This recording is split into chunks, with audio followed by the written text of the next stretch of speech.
My name is Joy Chuba, and I work for Children's Advocacy Center, Osceola County.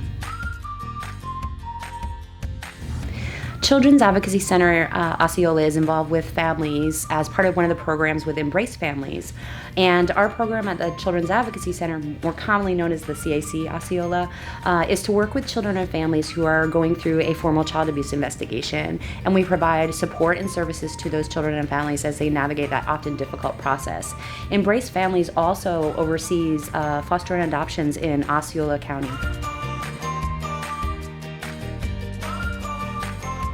The 6 protective factors really enhance the parents' abilities to support their children. Children are going to encounter stress, parents are going to encounter stress, and so are families. So the 6 protective factors are really crucial for healthy development and help children overcome experiences that can be difficult. So one of the 6 protective factors is nurturing and attachment. So when children and their parents feel a positive bond and warm feelings towards each other, it really helps the child feel confident that their caregiver is going to give them meet their needs, basically, keep them safe, and meet all their basic needs. So it's really important for healthy development. Well, one of the things that parents can do really is play with your children, read with your infants. There are so many ways to develop that nurturing bond between the caregivers and the child. So knowledge of parenting and child development is one of our 6 protective factors. And really, parenting is part natural and part learned. So really understanding what development looks like for an infant, a toddler, a teenager is all really part of adapting your parenting style. So one example I could give you is at the center here, when we have a child who's 2 or 3, typically they're all doing the same thing. They're running around the office saying no to their caregiver, touching everything in their sight, and sometimes that's stressful for parents, and I always respond the same way and say that's their job at this age. So really understanding them, that is a good sign, reframing it, that is developmentally right on track for your child. So that is something that you can always research. There are a lot of available resources out there for caregivers to understand different stages of development. And one really important part of that too is if you notice your child isn't developing the way that your pediatrician or the resources that you've looked at said they should be, then it's an opportunity to get really early intervention for those children. So parental resilience is also one of the protective factors, and really it's about the parents having the ability to manage everyday stress of parenting and also occasional crises.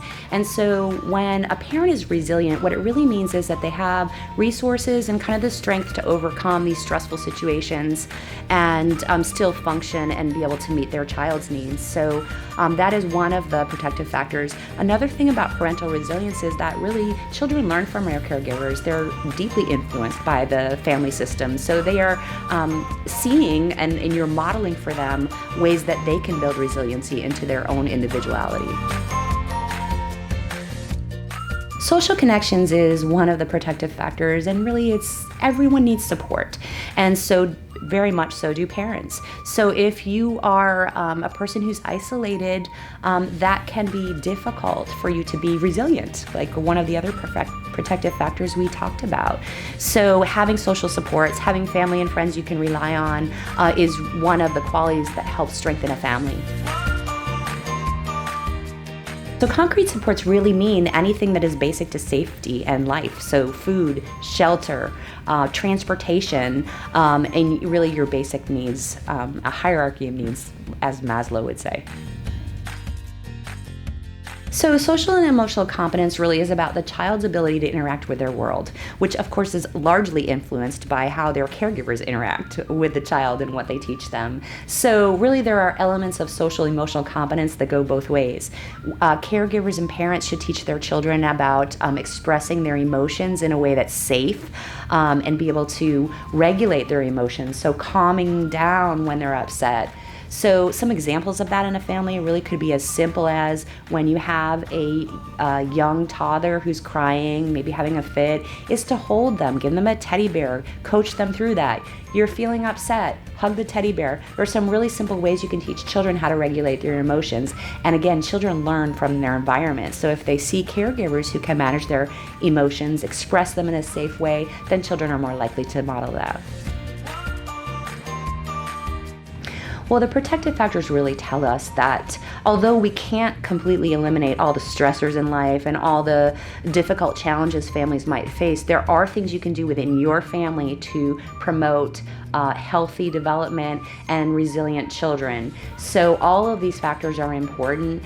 And what you can also do is help other families who might be struggling. So if you see a neighbor or you see a friend who's having difficulty, maybe they've just lost their job, you can help.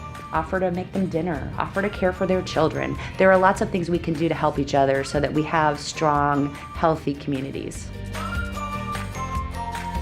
So every parent wants to raise healthy children who thrive. And so if you have a child in your care or your parent and you're interested in building your protective factors, looking for resources to help you strengthen your family system, there are lots of options. You can talk with your pediatrician, you can talk with a trusted friend or counselor.